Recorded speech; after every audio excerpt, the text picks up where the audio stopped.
Coming up on The Cut. A New York doctor has been fined by a Texas judge for prescribing abortion pills. A big reunion for this beloved late comedy show. Multiple strange occurrences in the ocean. All this and more coming up on The Cut. The Cut starts now.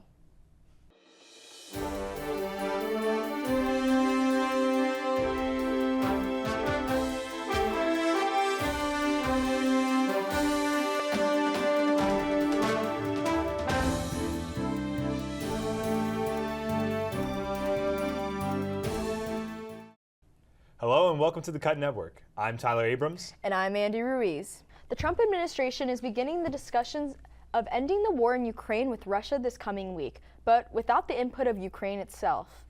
Talks are set to take place in Saudi Arabia with Secretary of State Marco Rubio for the negotiations and Russia's Foreign Minister Sergei Lavrov. Ukraine will not be a part of any negotiations for the terms of their own war and prefer to make a plan with the Trump administration before meeting with Russian delegates. President Zelensky said that his rejection to participate was in part there was no assurance for the U.S. aid in the future and if the war persists. He is waiting to see what Western nations are willing to ensure that no ceasefire deal is violated, as his confidence in the United States is very low, as he would never accept a peace treaty settled between Russia and the U.S. without Ukraine. A New York doctor was fined $100,000 for prescribing abortion pills by a Texas judge. The pills were prescribed by Dr. Maggie Carpenter to a woman living in Dallas. The ruling, handed down by State District Judge Brian Gant, claims that Dr. Carpenter violated Texas laws prohibiting the prescription of abortion pills. Dr. Carpenter is also facing charges from Louisiana for prescribing abortion pills to a minor. Although requests for her extradition were denied by New York Governor Kathy Hochul, according to CNN, the governor also ordered law enforcement officials to not comply with out-of-state warrants for these type of charges. Unlike Texas, the Louisiana charges are the first criminal charges against the doctor accused of prescribing abortion pills.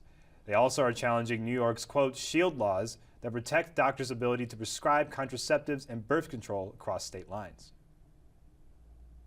This popular fabric store is facing bankruptcy. More with the story, Cut reporter Taylor Casey. Taylor? Thank you, Andy. 500 Joann fabric stores will be closing in the U.S. in 2025. Joann Fabrics, a craft store known for their yarn and wide variety of fabrics, filed for Chapter 11 bankruptcy back in this year's January. The craft retailer cited inventory issues and a decline in consumer spending as a reason for the filing. This is their second Chapter 11 bankruptcy within 1 year. Chapter 11 allows them to reconstruct their finances while still being an open retail store, but they're forced to close down 60% of stores nationwide now to undergo the process. The store entered bankruptcy with $615.7 million in debt. This was a very difficult decision to make, given the major impact we know it'll have on our team, members, our customers, and all of the communities we serve, the company said.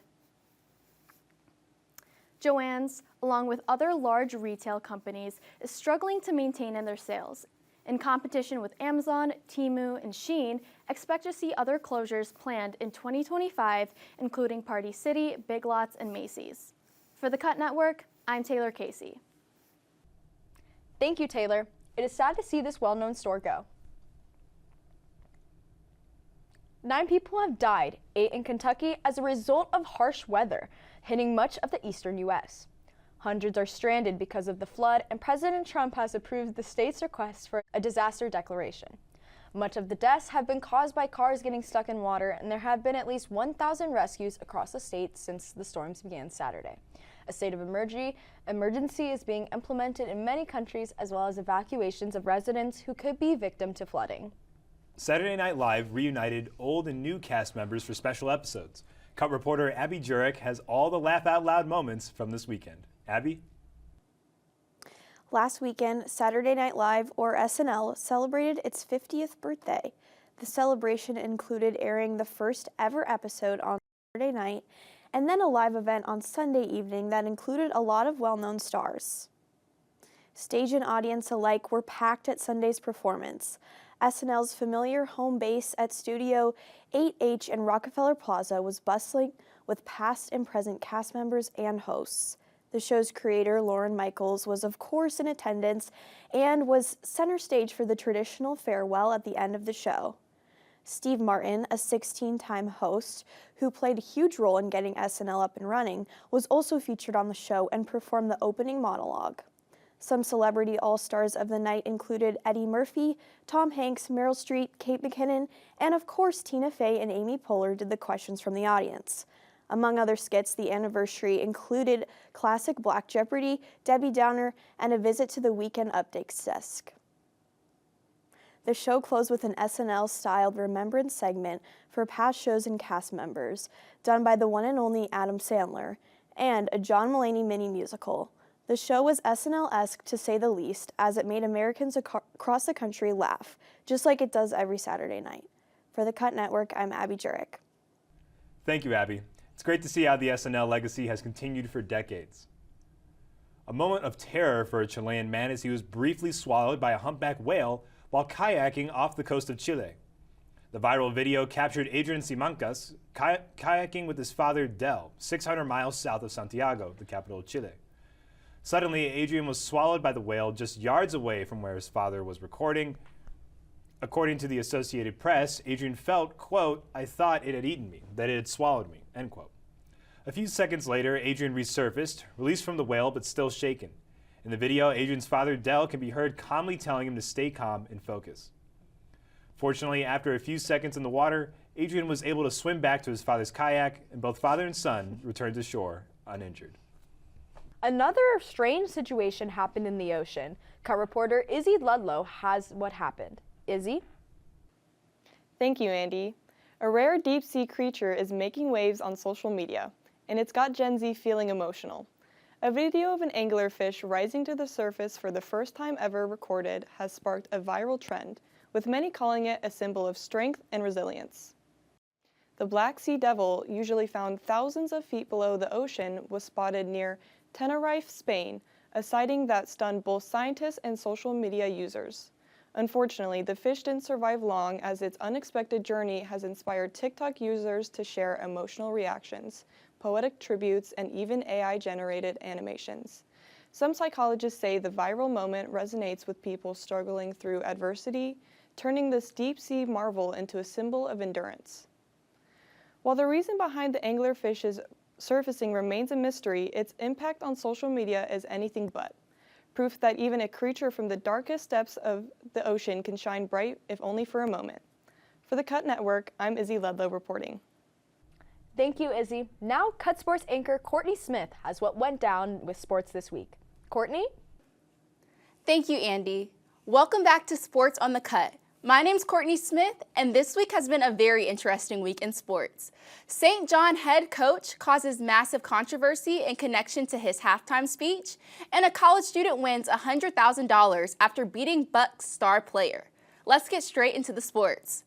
St. John's head coach Rick Pitino delivered a passionate halftime speech that has been taking the internet by storm, pushing his team to a stunning comeback win over Providence. Down 42-29 at the break, Pitino didn't hold back, challenging his players' toughness and demanding more effort, urging them to, quote, dig in and be a basketball player, end quote. This message resonated as St. John stormed back in the second half, outscoring Providence to secure a 72-70 victory, sealing by the last-second game winner from junior forward Zuby Ejiofor. Since that game, St. John has kept up the momentum, climbing to a 22-4 record and the top 10 national ranking, showing that Pitino's leadership has transformed this team into a Big East contender.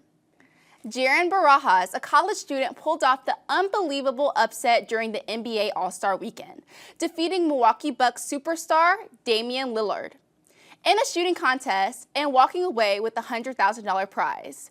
The event, designed to give fans a chance to compete with professionals, took a shocking turn when Barajas outshot Lillard, who was one of Milwaukee's best players and shooters in the game. The crowd erupted as the underdog sealed his victory, making the moment and one of the most talked about highlights of this weekend. Barajas' win is not just a testament to his skill, but also a reminder that anything in sports can happen. Thank you for tuning in to Sports on the Cut. I'm Courtney Smith, and I'll see you right back here next week. Thank you, Courtney. Keep your doors locked, windows closed, and fridges secured as there are hungry opossums on the loose. In Omaha, Nebraska, a wild possum broke into real estate agent Kim Doggett's home and ate an entire tuxedo chocolate mousse cake she recently bought from Costco. Doggett walked outside to her house to find a chocolate smeared across the floor of her back porch and little brown paw prints on her new beige couch, leading to an opossum lying on top of it. Fans are now calling the opossum the Cake Bandit, as they've been flooding the Nebraska Wild Half Rehab with messages of support for this animal. The rehab is now saying how the cake likely saved the opossum's life, as it's currently being treated for her recent diet choices and unrelated lead toxicity. The wildlife organization has since designed t-shirts with Cake Bandit on the front, and the opossum is expected to make a full recovery in the next few weeks. You know, Tyler, I gotta say, I've been there once or twice before, eating a whole chocolate cake.